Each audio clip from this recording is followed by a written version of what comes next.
Hi, welcome back. The last little tidbit I was I just went live a little bit ago and it just, I muted myself and didn't realize I was muted. So, but that's all right because there always are lots of interruptions. Um, and I'm going to try to ignore them unless there's an emergency. But this is going to be added into the next mystery show podcast. It'll be on the playlist. So this is just kind of a continuation of the last thing we talked about. Now, before we get into reading about Poimandres, I do want to put in a disclaimer like I did the last time that just says, I hope you listen without prejudice and without so much intent to respond, but as intent to hear. For the terms that may be used in this particular episode, in this podcast, again, we're talking about Manly P. Hall's The Secret Teaching of All Ages, a book written or published in 1925. They're very outdated. His terms are outdated. But if you understand that the person we are referring to believed in the terminology of his time, as did many people that in his time or came before him, believed in the same terminology. So as to honor those who came before us, I would ask that you keep your modern prejudices, because language has changed even from that time, to yourself and consider the message that you're hearing here. History has already been erased so many times. It's my belief that we're doomed to repeat it if we are ignorant of it. We can change the past. We can't change the past, but we can learn from it. So again, I apologize if you were trying to tune in to the last one, but obviously you were hearing nothing.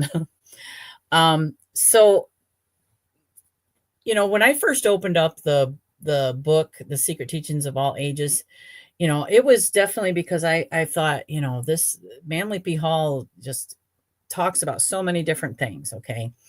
And we're in the chapter of Thoth,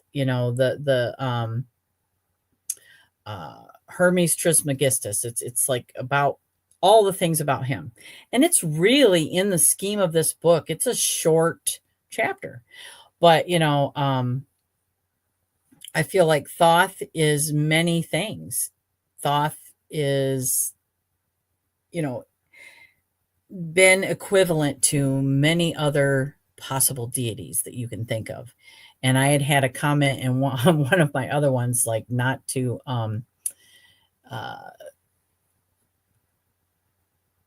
not to mix him up with other things that would be embarrassing to Thoth. And I thought, okay, no, that's not really not. I don't believe that. I believe that one thing, me being omnist and having my nose in the theology of many different religions, I can see this archetype or this deity in many different forms, Jesus being one of them. And Ophiuchus, okay, because like when I first started listening to Manly P. Hall talk about the planets and Jacob's ladder and astrology, I was like waiting to hear about Ophiuchus, because if you've been on my channel enough to know that I believe in true sidereal astrology, I'm very much into real sky astrology. I believe what it is in the sky is more accurate than what you're going to find in Western astrology. Plain and simple. Oh, hi, sis. Hi. Thank you for being here, and good morning to you. Well, when I first started listening to Manly P. Hall's lectures about Jacob's ladder and the ascension using the planets, I kept waiting to hear about Ophiuchus. And even throughout the whole book of The Secret Teachings of All Ages, I'm like, when are you going to talk about Ophiuchus? I was like, I knew he had to have known something about it, even though like in where we are today, it was one of a great secret, I thought. And learning about it was amazing. Well, when we're talking about Poimandres here, so like where I left off at the last time, Poimandres it's the same knowledge as Ophiuchus and Asclepius. So they've all been linked together. And I didn't know that until, I went on Wikipedia, which again is a very um, limited resource, but there's some good stuff on there. And I looked up who Poimandres is. And he is the equivalent as the sons of Apollo. So the information that was given to the sons of Apollo by this mind of God, but and that's exactly what this is referring to, is the mind of God. So and if you look at the associations, they talk about the Liber Hermetis, which is astrological, and this is very much has everything to do with Hermes Trismegistus. It's because it's all still in the same chapter, and it speaks on Asclepius, and Asclepius is, known for medical. He was like the father of the our health, and he was given these gifts from the mind of God. So that was the connection that I was looking for, and I'm so happy. So let's go back and see if I can see where we left off at. And we are going to talk about, okay, we got the Book of Thoth, Poimandres, the vision of Hermes.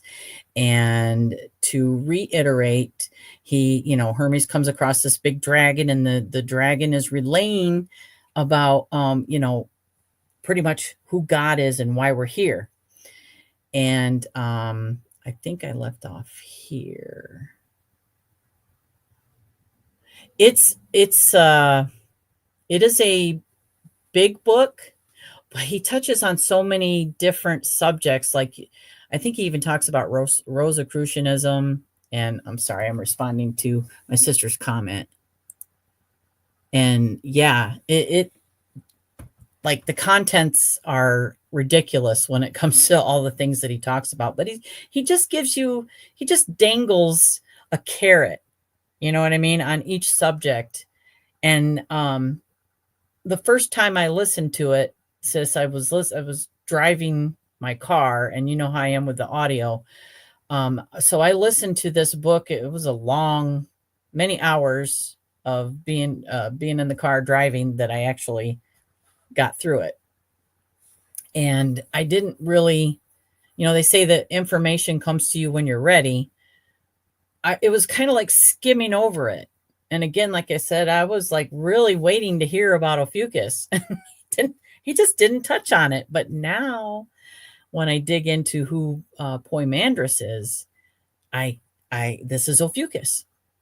So, and where I left off before was the dragon establishing what God was. So he said the dragon revealed its form to Hermes, and for a long time, the two looked steadfastly one upon the other, eye to eye, so that Hermes trembled before the gaze of Poimandres. So Poimandres is a dragon. Isn't that interesting? Like that original dragon? At the word of the dragon, the heavens opened and the innumerable light powers were revealed, soaring through cosmos on pinions of streaming fire. Hermes beheld the spirits of the stars, the celestials controlling the universe, and all those powers which shine with the radiance of the one fire, the glory of the sovereign mind. Hermes realized that the sight which he beheld was revealed to him only because Poimandres had spoken a word. The word was reason, and by the reason of the word, invisible things were made manifest. Divine mind, the dragon, continued its discourse. So now this is what the dragon said, or Poimandres. Before the visible universe was formed, its mold was cast. This mold was called the archetype. And this archetype was in the supreme mind long before the process of creation began. Beholding the archetypes, the supreme mind became enamored with its own thought. So taking the word as a mighty hammer, it gouged out caverns in primordial space and cast the form of the spheres in the archetypal mold. So I feel like he's talking about the creation of the planets. Below, receiving the hammer of the word was fashioned into an orderly universe. Well, the 7 planets, the important ones. The elements separated into strata, and each brought forth living creatures. The supreme being, the mind, male and female, brought forth the word, and the word, suspended between light and darkness, was delivered of another mind called the workman, the master builder, or the maker of things. Now, there's definitely more to it, but it's almost like if you're familiar with Manly P. Hall's lecture on Jacob's ladder and how it represents an ascension, when we pay attention to the planets in our charts, then it's giving us all the tools we need to, again, reach a spiritual ascension, which is outside of our body. And so he's really, I'll go on. I'll read on. So before the visible universe was formed, its mold was cast. Okay, we got that part. In this manner, it was accomplished, O Hermes. The word, moving like a breath through space, called forth the fire by the friction in its motion. Therefore, the fire is called the sun of striving. The workman passed as a whirlwind through the universe, causing the substances to vibrate and glow with its friction. The sun of striving thus formed 7 governors, the spirits of the planets, whose orbits bounded the world, and the 7 governors controlled the world by the mysterious power called destiny, given them by the fiery workmen. Now remember, Poimandres is Asclepius. He is the son of Apollo. He is the god. Well, it'll explain. The sun of striving thus formed 7 governors, the 7 planets. Okay, so when the second mind, the workman, had organized chaos, the word of God rose straightway out of its prison of substance, leaving the elements without reason, and joined itself to the nature of the fiery workman. Then the second mind, together with the risen word, established itself in the midst of the universe and whirled the wheels of the celestial powers. This shall continue from an infinite beginning to an infinite end, for the beginning and the ending are in the same place and state. And it, like, going back over this, I'm going to say,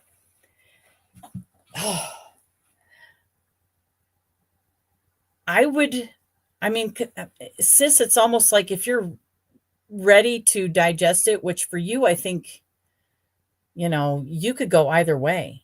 You know what I mean? I think you're more than ready. That's just me, because I'm prejudiced.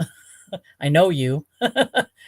I think that you would like it either way, but maybe introduce yourself on Audible. That way, when you do get to a point that you need to look at something, there's free copy on CIA.gov, The Secret Teachings of All Ages. And then, you can look at it and it gives you the chapters, you can click on the chapters. So I would just, if you want to introduce yourself to it, is just, either look at the CIA.gov, and if you just want to listen while working type thing, then, put on a pair of headphones and then you can listen to it. But like I said, when I first listened to it, it was more like I don't know, I was searching for something within the text. So it wasn't resonating. Some chapters definitely resonated more than others, put it that way. So now it's like, I feel like I want to go back through it because it's making more sense actually, discussing it. We've done this before, like discussing things helps us to understand it. So yeah. And I don't retain the first time. I just don't. So, but what I'm getting from this is he's describing pretty much our eternal self and the creation of it, and why the planets as we become mortal, like becoming immortal and then becoming mortal. He's explaining why the planets are essential in remembering who we are before we became mortal. And when he's talking about the second mind organizing chaos, I feel like the second mind is us here. So the second mind is, like the one mind, the beginning mind is God. And then we are the second mind. That's why the chaos is organized. And that's almost like we're here to remember who we were before we incarnated, because the incarnation is just an experience. But who we are as the experiencer is outside of this body. And, being a student of many spiritual things, like when I was a kid, when you were a kid, religion was Christianity, and no one forced it, but we seeked it, and since then seeked the theology of many different religions. So myself, I choose Omnis for that reason, because I believe in the things that we get other than another human spoken word, that what we get from a state of gnosis makes more sense, because then I believe in the communication of kind of like what it's saying here with the big mind, the mind of God, whoever that is, to the second mind. Yeah. And so chaos is everything existing all at once. It's where time doesn't exist, because everything is happening all at once. And so in order to bring us to a point in time, like we say, the time is now, or like you said, there's no other time than now. You know what I mean? Like, it's the only time is now. That means that everything that we need is in this moment. So, but in order to realize that, we have to become the second mind. We have to experience, we have to understand. That's what brings the chaos to a point. And it's this moment. So where was I? so when the second mind, the workman, had organized chaos. Yeah, I know, it's awesome, isn't it? The word of God rose straightway out of its prison of substance, leaving the elements without reason, and joined itself to the nature of the fiery workman. So then the second mind, together with the risen word, established itself in the midst of the universe and whirled the wheels of the celestial powers. This shall continue from an infinite beginning to an infinite end, for the beginning and the endings are all in the same place and state. I feel like that's exactly what the I am is. It's nothing, but it's everything. So then he goes on to say, then the downward turned and unreasoning elements brought forth creatures without reason. Substance could not bestow reasons before reason had ascended out of it. The air produced flying things, and the waters, such as swim. The earth conceived strange, four-footed and creeping beasts, dragons, composite demons, and grotesque monsters. Then the Father, the supreme mind, being light and life, fashioned a glorious universal man in its own image, not an earthy man, but a heavenly man dwelling in the light of God. That's like the light being. The supreme mind loved the man, and it had fashioned and delivered to him the control of the creations and the workmanships. Yeah. Okay, I think I'm going to take your advice and grab the Audible, because I have several credits available, but I'm going to grab the paperback copy as well. Yeah, I have a bunch of credits too. I love that. Yes, and I'll tell you, yeah, I think you'll like it. I think you'll like it. It's a lot of stuff I think you already know. But, like this stuff about Poimandres, I never put two and two together. So, and it really, it's just like the stuff we hear in the Bible. It's just another way of looking at this information from a different perspective. And man, I love that. I love that.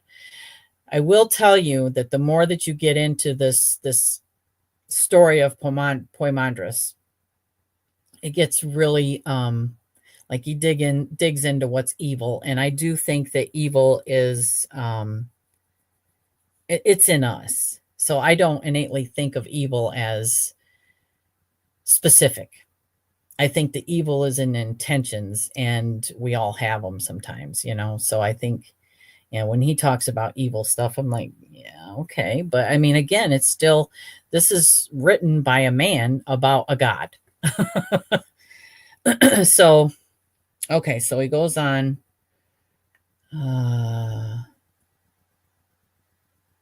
Where are we at? The man, desiring to labor because he just fashioned the sky man, took up his abode in the sphere of generation and observed the works of his brother, the second mind, which sat upon the ring of the fire. And having beheld the achievements of the fiery workman, he willed also to make things, and his father gave permission. The 7 governors of whose power he partook rejoiced, and each gave the man a spear of its own nature. So I had a meditation, a guided meditation a while back where I had a vision, and in the vision I was walking across this meadow of grass with this entity. I mean, to me, he was as real as you and I. And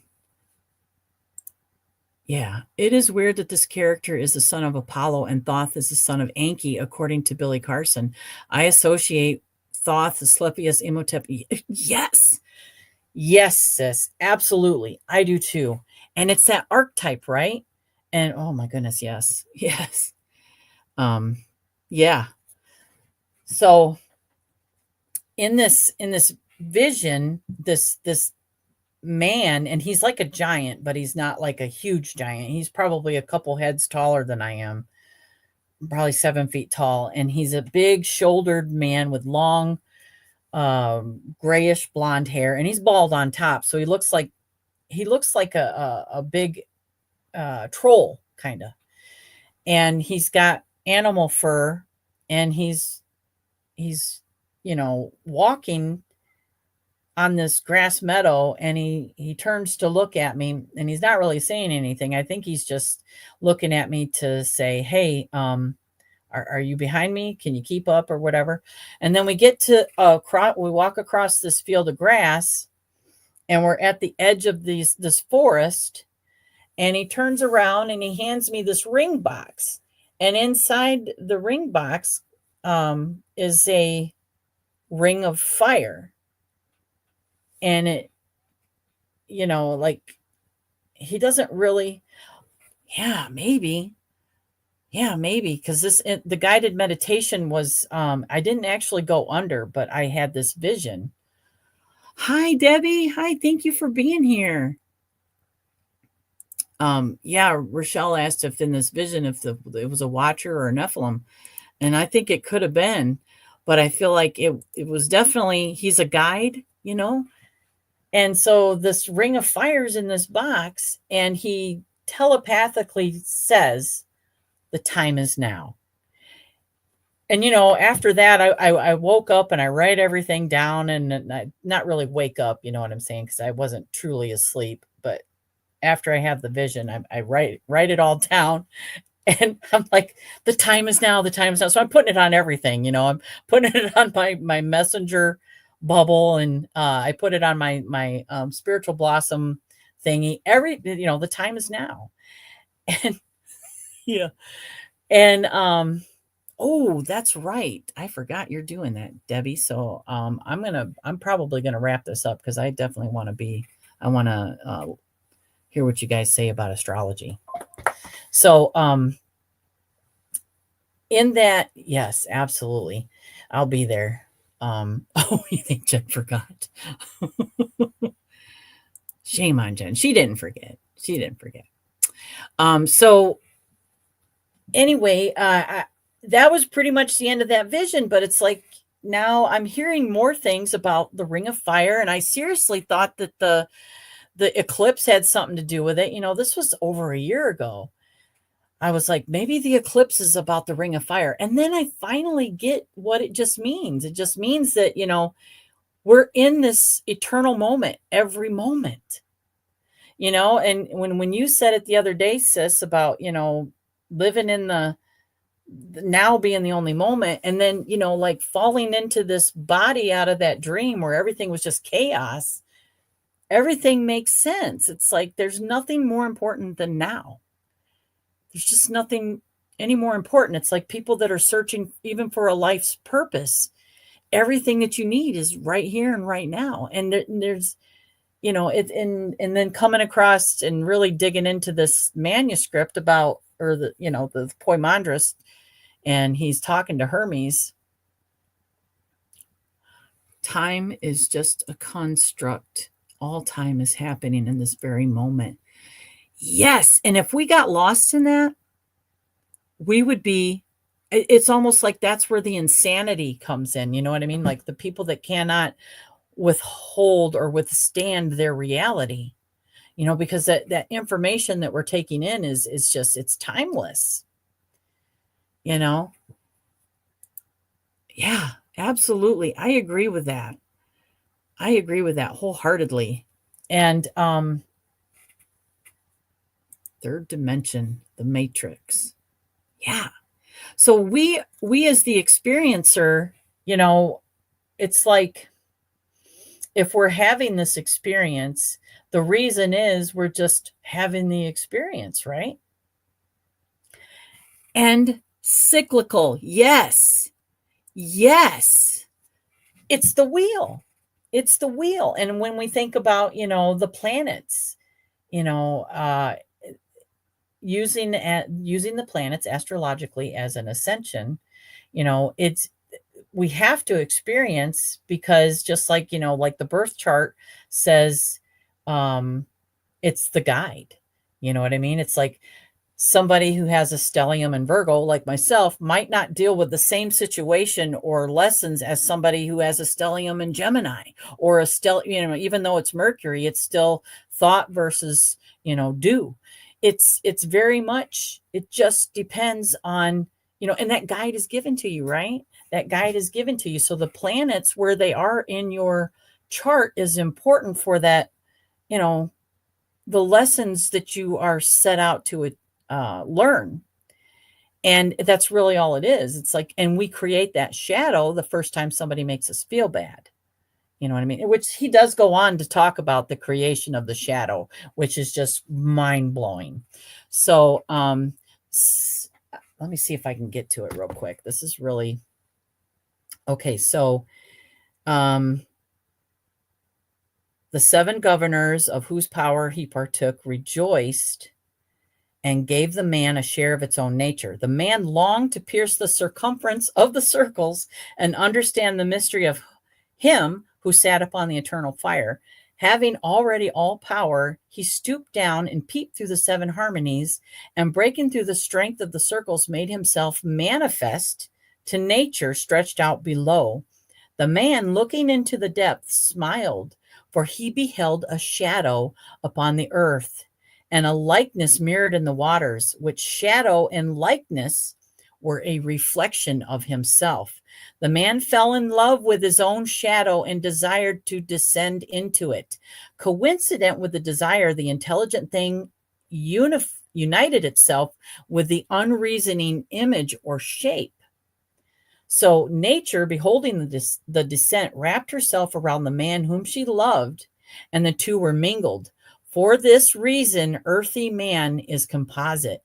Within him is the sky man, immortal and beautiful. Without is nature, mortal and destructible. Thus, suffering is the result of the immortal man's falling in love with his shadow and giving up reality to dwell in the darkness of illusion.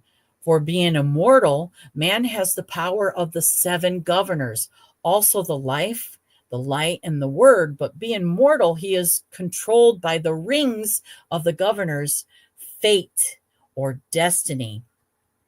And he goes on, and it's kind of like where we get our hermetic principles of why we are male and female.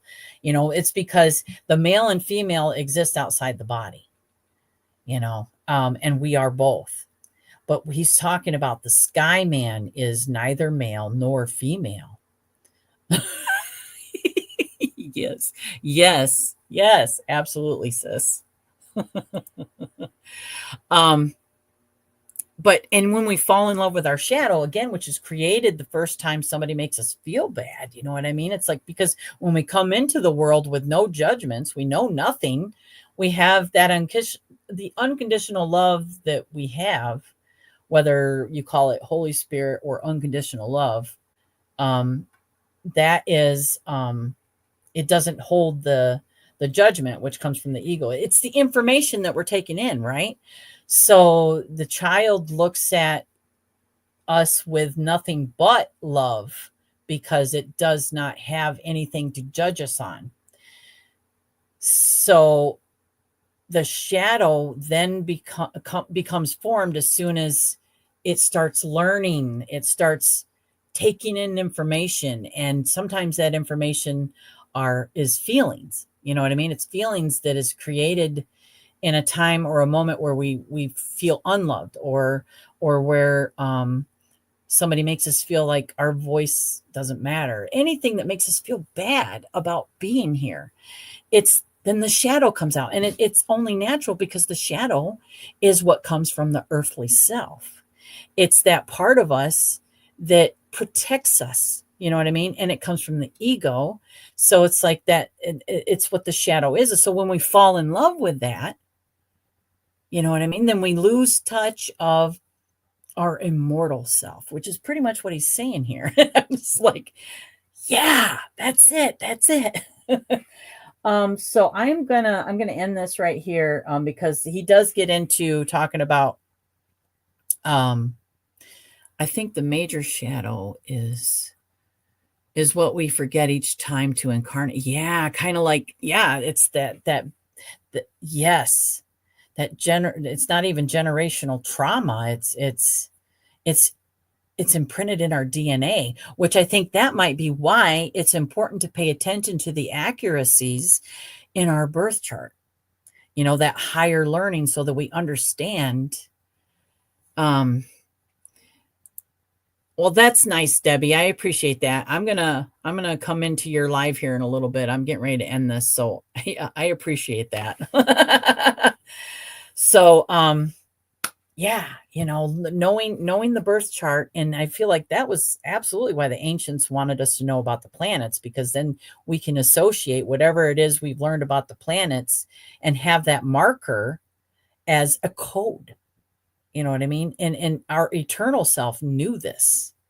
Our eternal self knew that we look up as above, so below.